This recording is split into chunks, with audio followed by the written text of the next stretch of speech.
Hello, and welcome to today's webinar, Minute-Taking Tips for Board Portal Users. Hi, I'm Matthew Scott, and I am the editor of Corporate Secretary magazine. Our webinar today is brought to you from Corporate Secretary and Diligent Board Member Services, whose board portal product is the world's most widely used board portal. Today, I'll be your moderator, and we'll be live tweeting some of today's proceedings. You can listen to the tweets or join in at hashtag CSM webinar. That's Corporate Secretary webinar. So you can get involved and tweet with us as we go along. As we go along, we welcome questions from you, our audience. Just simply type your questions into the question box on our webinar interface on our computer screen at any time.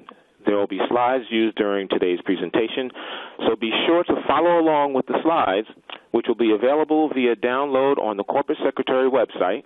That's www.corporatesecretary.com, where you can find up-to-date information about the latest in governance best practices. Now, for the webinar, now that your company has decided to use a board portal, how can you do a better job of collecting the documents you need to create your board books? Are there any ways you can distribute documents better, faster, and more secure? And how can you use the board portal to facilitate board voting? To help us with these questions today is Gina Merritt Epps, General Counsel and Corporate Secretary of South Jersey Industries. But before we get to the proceedings, I'm going to allow Jeffrey Powell, the Executive Vice President of Sales at Diligent Board Member Services, to say a few words about Diligent and their sponsorship of this great webinar. Jeffrey? Thank you, Matthew. It's very nice to be here today with you and Gina. Diligent Board Books has had a long-standing relationship with Corporate Secretary magazine, and we're very happy to be sponsoring this webinar today. And I'm going to very quickly turn it over to one of our favorite clients, Gina Merritt Epps. I did want to say that, whereas, of course, I hope most of you are aware that Diligent Board Books is the world's leading provider of board portals, that over the years there's really been a lot of change in how our clients use board books using their board portal. And, of course, the system was initially designed really for the sole purpose of enabling companies to replace their traditional paper-based way of distributing board books to their board members with an electronic solution. But over the years, as the adoption of board portals has risen greatly, at Diligent Board Books, what we find is that our clients have not only consistently added more and more users, but have also added more and more uses to how they use the board portal and really refined their methods of how they get their material into the system and how they distribute it to their users. And so along those lines now, please let me introduce Gina Merritt Epps, who is the General Counsel and Corporate Secretary for South Jersey Industries. Gina's background is that she has degrees from Penn State and also her law degree from Howard University School of Law. Gina has been at South Jersey Industries since 2006, first starting out as the Director of Legal Affairs and working her way up since then, so that in 2012 she was elected to her current positions of General Counsel and Corporate Secretary. And so without further ado, here from South Jersey Industries is Gina Merritt Epps. Thank you, Jeffrey, and thank you, Matthew, and hello, everyone. Thank you for calling in for the webinar. Again, please make sure you follow along with the slides. I think they will be helpful as we go through this, and for reference later, they will be available. So in terms of the topics, my purpose today will be to give you process tips and real-life experiences with respect to collecting, distributing, and storing board meeting materials, voting via the web portal, as well as using the portal to enhance your minutes and your meetings. So to move to the first topic, which is the collection of the materials, many of these tips will not be limited to those of you who use portals. Those who are still using paper could also benefit from the tips. But I found that as we switched to using Diligent in 2008, that these process tips were very important. So in starting with the first bullet, the issuance of the board calendar, I'm sure that all of us that are corporate secretaries or in the corporate secretary function issue a calendar for the meetings for the upcoming year. Here at SJI in September, we'll issue the meetings for the next fiscal year, and we're on a January to December fiscal year. But one tip I would have for you is that as you distribute this calendar internally, include on the calendar the due dates for the materials from the management team, as well as people that your outside presenters that come on a regular basis. So, for example, if I'm announcing that my January meeting is January 22nd, I put a column in that indicates that the materials are due 8 days before that to me in final version. And another tip as you issue this calendar is copy the administrative assistants for those people that will be providing materials, as they will put those dates on the calendar for the executive or your consultants or any other outside presenter, and then they have that date in their calendar as well. The next point is the email notification. You really need to set your own schedule for providing an email notification to management and all of the presenters as to when you're going to start to remind them that the materials are due. So, for example, 1 month out, I send to management and the other presenters a reminder, and hopefully this date, again, is already on their calendar. And as we move forward toward the meeting, 1 week out, I advise them of what's been provided. And it's a great tool to list, I need these 20 items to be loaded for the directors 1 week in advance of the meeting, and this is what I have so far.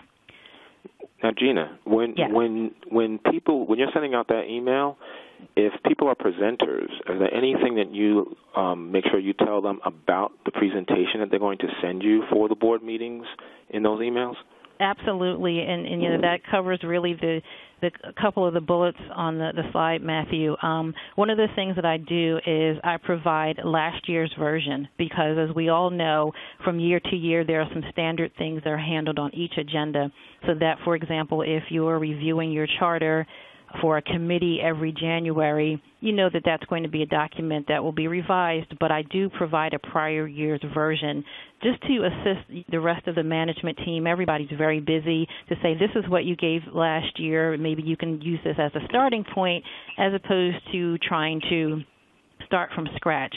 The other key tip with regard to that, Matthew, is instruction regarding the format.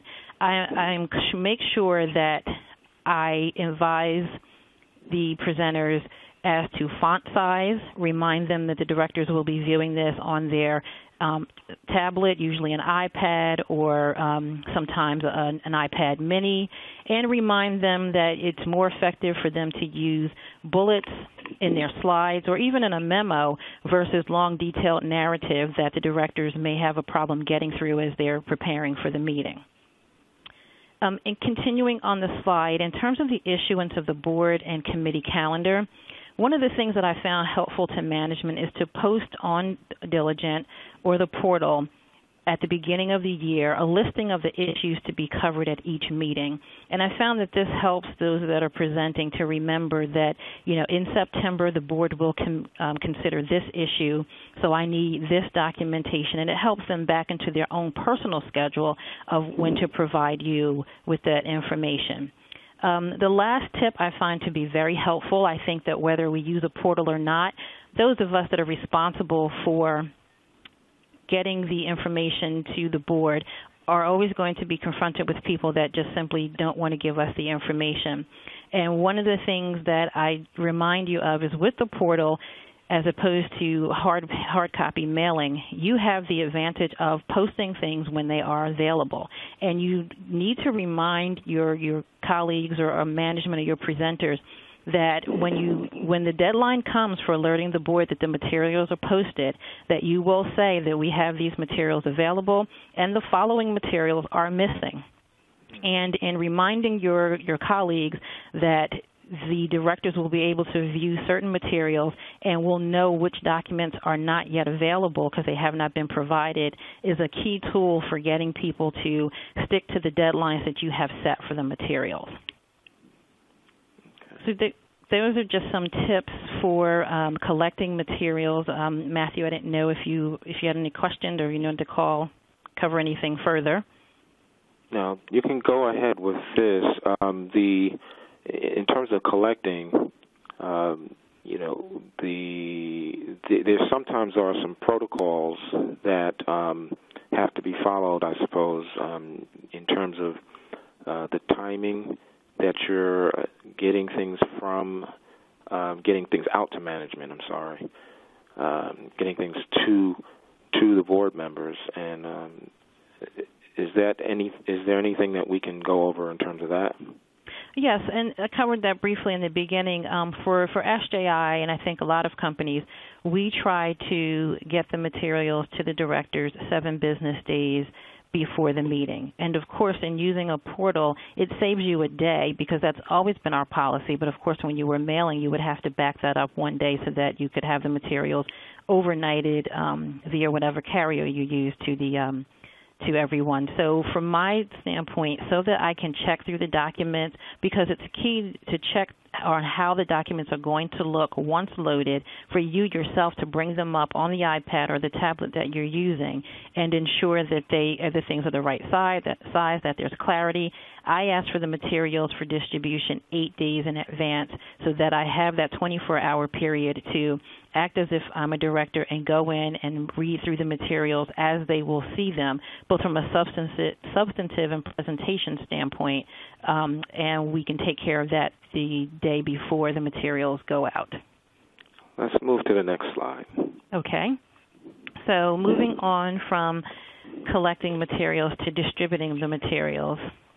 Of course, we know that each director and certain members of management have a specific username and password. I would emphasize that to the directors, and Diligent does a great job of putting out briefings or memos to remind the directors of the fact that they have a username and password system and tips on how to enhance that. So that's something that you want to keep in mind, that you have the username, you have the password, who has a username, who has a password. Stay in touch with your boss, your CEO, for example, or the chairman of the board to find out if there are certain members of management that he or she would like to now have a username or password. It's something I do with my chairman, is to say, okay, this is the group of people that have usernames beyond the directors. Is there anyone else that you think should have the username and password so that we can contact Diligent and add on these persons? Of course, again, when the materials are available, we send out an email notification. I do find that with the portal, the directors are getting very comfortable and they know when the materials are starting to be loaded. So some of them will go in and look to see if the materials are there before I even send out the notification. But I would tell you that before a director goes in and sees that there's an agenda item and that there is a pre-read for that item and he or she cannot click on it because it's not available, it's very important in your communication to the board to say, these are the materials that are available for your review. For example, all of the items for the governance book are available. However, for compensation, the following items will be loaded as soon as possible. I find that avoids a lot of questions and calls from directors saying, hey, I tried to click on the executive compensation consultant's report, but it wasn't there. Advise them in the beginning that these materials, something will be added at a later date. The directors only or security function of Diligent is very, very key to your use, to you as a corporate secretary or the person that's responsible for loading materials. You should know, obviously, that you do have this security function. This way the board can get comfort that something should not be sent via email or via hard copy because they fear that someone who shouldn't see the materials should not get the materials.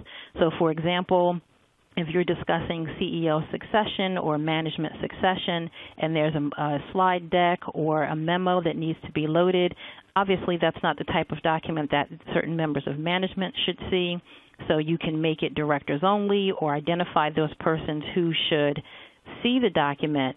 And I always, of course, would advise you as the person loading to double check. So I actually log out and log in as someone else, as maybe one of my colleagues on management, and make sure that what I need to be hidden from them is hidden from them.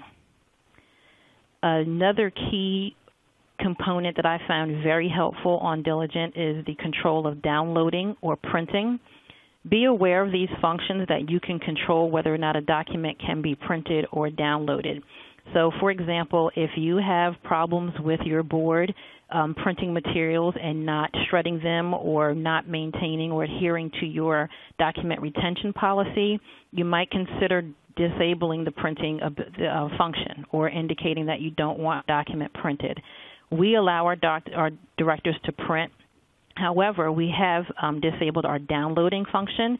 I've always had the concern of someone, picking up their son's computer and taking a document and downloading it, logging out of Diligent, and then the document existing somewhere on a computer that you don't want it to exist on. We have not gotten pushback on the fact that we control downloading. The one question we received about it was more of a technology issue than it was the real desire to download. Items other than board materials, one of the things is you want to make sure that you do, as Jeffrey talked about earlier, is use your portal for more than your board meetings. So for an example, we have a book that's set up on our portal called Monthly Information. And in that portal, in that book is where we house anything that's not relevant to a board meeting, not tied to an agenda.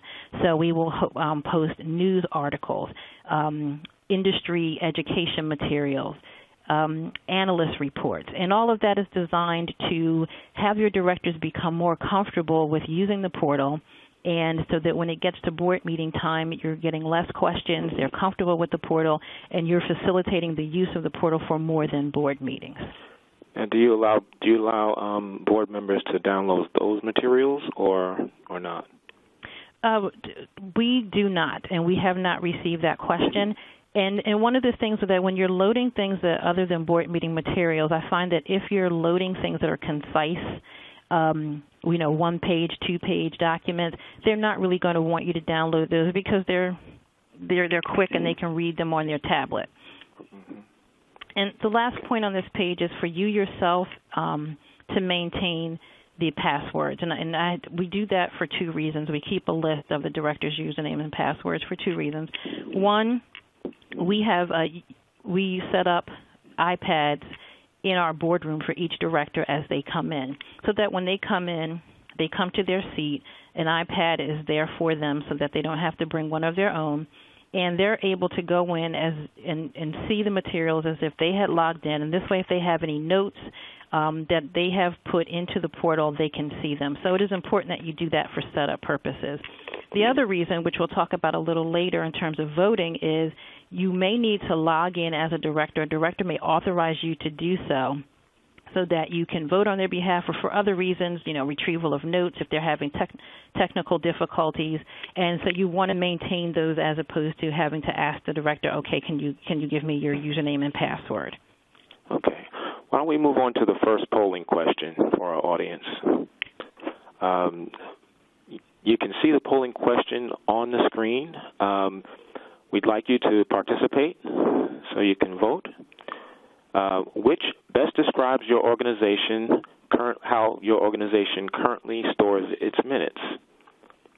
First choice is only on our web portals repositories, in our web portals repositories and as a hard copy, only as a hard copy in storage, and of course there's no voting as well. So take a few minutes and give us a vote. While we're letting people vote, Gina, what are some of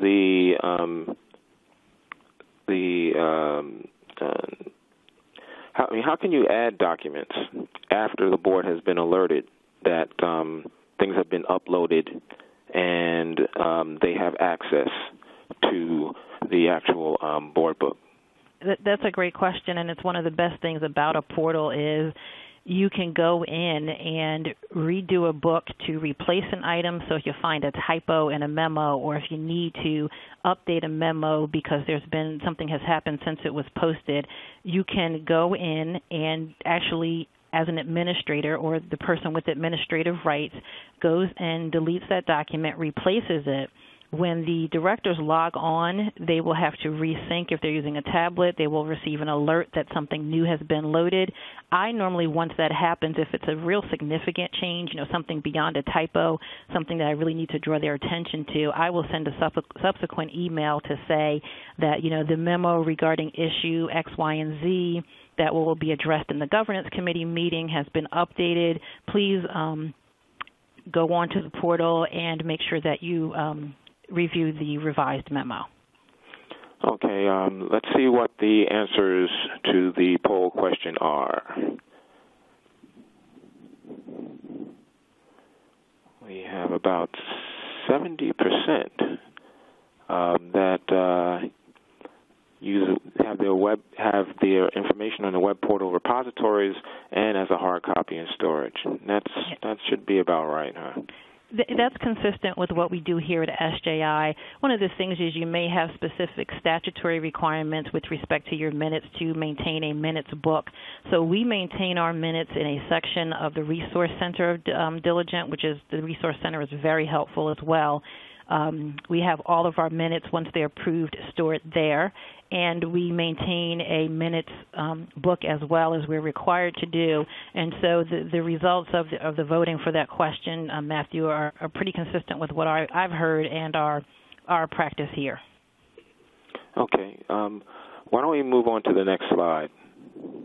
Sure.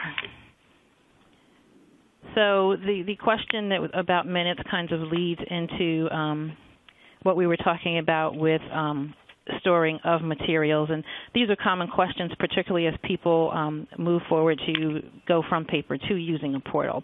So at SJI, again, we maintain minutes in the portal as well as a hard copy. However, the pre-reads, the exhibits, the agenda items, whatever term you would like to use, we do not keep a hard copy. We found that the disaster recovery system that Diligent has in place, as well as the fact that you have the source document saved somewhere to upload into Diligent in the first place, allowed us to get rid of the 4 to 5 inch binders that are kept in addition to the materials. So as we have requested that the directors use the portal, we internally do so as well. If we want to go to a document, we go into the archived book, we pull up the agenda, and we click directly to what was presented to the board. I referenced disaster recovery, obviously very important. And one of the things that I advise you to do is periodically have your folks from internal audit as well as IT reach out to the customer service or your account representative at Diligent and walk through the disaster recovery program and make sure that they're comfortable with the disaster recovery program that's in place. And I actually, when we started to use Diligent, got a memo from both IT and internal audit to ask them, what their opinion was and to have an opinion on file as to Diligent's disaster recovery program. And that gave me a lot of comfort as we move forward to go paperless and not maintain a hard copy of the pre-reads that go out to the board. Okay. We talk about the cost of the tablets and the materials. I think that it's well worth the cost to provide the tablets to the directors. Again, it creates easy access. You'll find that most of them will have their own tablets, and IT can work with them to load the Diligent application so that they can go on and look at the materials. But one of the things I wanted to talk about was the fear of stolen or lost tablets and the access to the information. So you have all of your materials stored on this tablet, and one of the things that it gives you an advantage when you give the directors the tablet is you then have the capability to wipe the material in the event the tablet was lost. And I'll give you an example. I had a director who was getting off of an airplane, got to the front of the plane, didn't even deplane, and realized that she had left her iPad in the pocket in the seat in front of her, as we may all do with different things. Just that quick, someone had stolen the tablet. And she called us, and IT was able to go on and wipe anything that was on the tablet, including access to the board materials, so that we had a comfort level that none of our items were, or confidential information was disclosed to anyone else. Again, in terms of storing, we promote the directors, if you're going to print, please bring those printed materials to the meeting. Once you switch to using a portal, or if you decide to go paperless, the retention policy does not change. And one of the things when you use a portal is you may want to, on a regular basis, remind the directors of the retention policy, because you may not know who is printing. If they're printing from home and leaving those materials in their car or their hotel or their office, you may never see those materials because they may come into the boardroom and they may just use the iPad. The next in terms of storage is people have a lot of questions about notes. Keep in mind that you can, on Diligent, disable the note-taking function. I was not crazy about the directors wanting to take notes, but in 2008 was one of the things, kind of a bargaining chip for us to go to a portal and go paperless. I was very confident, however, that once a book is archived, that the notes are then purged. So that maybe you should be aware of that function. And, you know, I periodically have a note to go in and check that a director who I know is a heavy note taker, that once we archive those books, that although the materials from the meeting are stored, that those notes no longer exist. And the last tip in terms of storing materials is using the portal as for storage is very helpful if you ever need to have an external body review your materials. So, for example, we're regulated as a utility in the state of New Jersey by our Public Utility Commission, and they periodically do management audits, and they want to come in and they want to go through minutes and different materials, and we found that it could be disruptive and it could take a lot of their time and money to come and always have to be on site. Using the portal and giving them a limited password where they only had access to certain things allowed us to give them a tablet, and then they were able to review the minutes and any other documents, you know, with certain security, and it kept your office clear. They were able to do their audit quickly and more efficiently, and it was a cost savings for everyone around. So those are some of the tips with regard to storage. Now, when you gave that laptop to, the regulators, how did you handle it after the review was over? So they, again, have a limited password that once the review is over, that password will be extinguished. We'll contact Diligent, and we will tell them that the password is no longer exists. And, again, similar to our external auditors, they have a password, and we keep tabs, or there's almost like that director's only function. Our auditors can only go into our audit committee book, and even within there, if there's a document that I need to hide, Diligent allows you to go in and hide that document. Okay. Now we're going to move on to the voting part of the webinar. But before we do that, we're going to take another polling question. We have the next polling question for the audience. Okay, how does your organization use your board portal's voting function? Now, hopefully you guys are using it for voting. The choices are only for 10K voting, and other director voting, and we do not use the board portal's voting function. Voting, of course, for directors is quite an important function. So, Gina, when you are looking at setting up for a vote with your by using the board portal, are there any key things that you start with? What are the first things that you think about? The first thing I think about is, and this is covered on the next slide, determine whether it's absolutely necessary. You know, there are going to be times when management, your colleagues will come to you and say, we need the board to vote on such and such, and we need it tomorrow. find out, is it actually the deadline? Is it actually tomorrow? Is there a way to postpone, or can the vote actually happen when another meeting is scheduled? Because you do, to be conservative, want to give everybody the opportunity to hear a presentation on an issue that you need to vote on, so that they have the opportunity to ask questions. So that's really where I start as a threshold matter. Okay, let's look at the broadcast results from our audience. So we have roughly 87% of the audience says we do not use the board portal's voting function. Wow. Looking at those votes, we use it a lot, and I would encourage you to use the portal's voting function. And as we walk through the slides, we'll cover that. But the main thing is, with everyone's busy schedules, there are going to be things that fall between your actual meetings. It's Murphy's Law, and I'll talk about an example in a second. But you really should investigate that, because if it's in between a meeting, to get everyone that needs to be on to vote on a call is very difficult. And I think that it will help you logistically, and it also, again, enhance the director's comfort with Diligent and the portal. And again, we'll walk through some tips, but I do encourage you to use that function.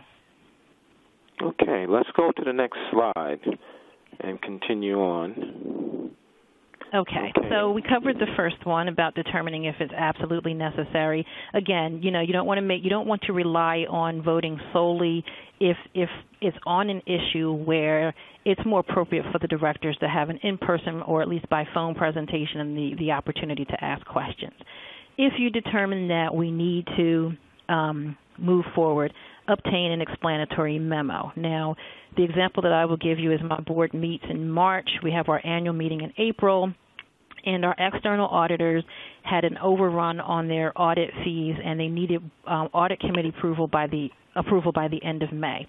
We had our off-site meeting in June, and my CFO came to me and said, Gina, we really need this vote. I did, follow up my own advice and tried to make sure that it was absolutely imperative that we have the vote before they met in June. He said yes.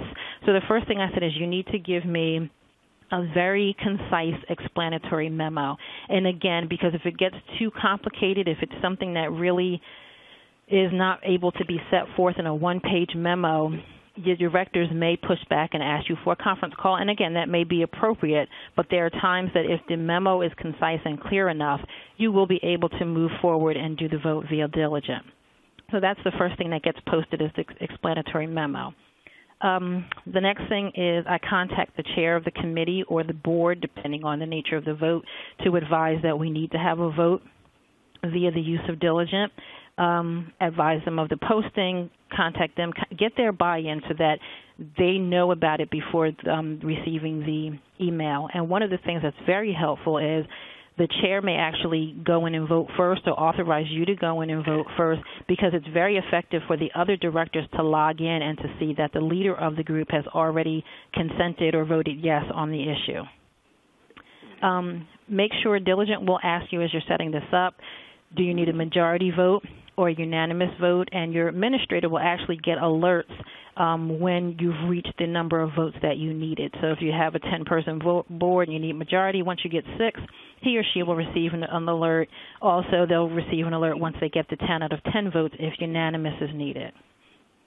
When you email the board to let them know about the vote, in the email, I provide a couple of things. One, I attach an instruction sheet that Diligent produces on voting via Diligent. That's very helpful. I provide some brief instructions as well as a brief summary of the issue in the body of the email. And key is to provide a phone number and email of the person that can assist them in the event they're having issues. Remember, you're not using the voting function frequently. Sometimes it may just be only for the 10K, so that's once a year. And so you will need to remind them of some extra steps in the difference from when you're advising them to go on to look at board materials. So you're suggesting that there's a step-by-step procedure for the voting function that goes with most board portals. Is that correct? Absolutely. And the instruction sheet from Diligent actually gives the instructions both by way of pictures in terms of screenshots about what they'll see when they log on, as well as words to walk them through it. And again, I find that providing them with, those instructions as well as brief instructions in the email really assist. And of course, if they're having problems, a phone number and an email address to ask for assistance. One of the things, the next thing I found that's very helpful is called proxy voting. And by that I mean I will often get a director call and say, you know what, I read it, I think it's great, I'm for it, but I'm about to jump on a plane. Can someone vote for me or on my behalf?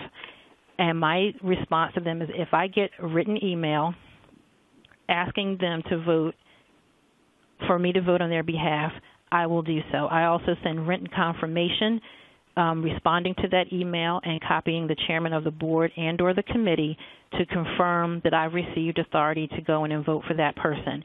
And that is very helpful if you're in a situation where you need a unanimous vote, the person is not able to do the voting for whatever reason, but they're on board with whatever the proposal or recommendation is, and they're the 10th out of person, then you need 10 people to approve the vote.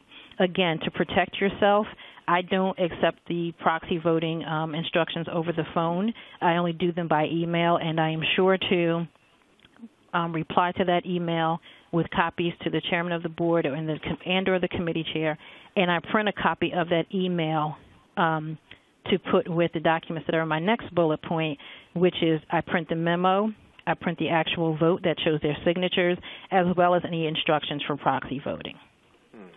Okay, that seems pretty thorough. You've answered a lot of the questions that we've been getting from the audience. And I want to tell the audience we have a few more minutes left, so if you have any questions, you can type them into the question box. The presentation will be available after the webinar is over.